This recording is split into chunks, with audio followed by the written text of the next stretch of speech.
Welcome dear students, हम करें 9th class की उर्दू स्टोरीज़ और आज की हमारी स्टोरीज़ है आदत की खराबी। कहते हैं किसी दरिया में अपने हम जिन्सों के साथ एक कछुआ रहता था। वो बिलअमूम पानी ही में रहता, मगर कभी कभी घास फूस या जड़ी बूटियाँ खाने की गर्ज से दरिया के किनारे आ निकलता। इस दरिया के किनारे एक बिच्छू भी रहता था। एक दिन कछुआ दरिया से बाहर निकला हुआ था। बिच्छू ने उसे देखा तो कछुए के नज़दीक आया और उससे बातें करने लगा। कुछ ही देर बाद दोनों की दोस्ती हो गई। बिच्छू कहने लगा, यारा हमें भी दरिया की सैर करवा दो।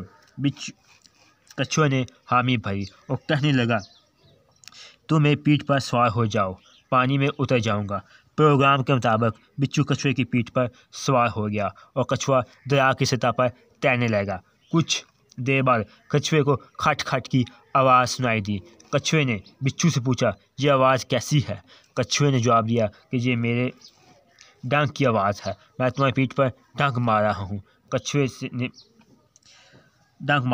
ने पूछा, मैं तुमको दरिया की सैर करवा रहा हूँ और तुम मेरी पीठ पर डंक मार रहे हो, ये क्या मामला है? बिच्छू कहने लगा, ये मेरी आदत है, मैं डंक मारे बगैर नहीं रहता।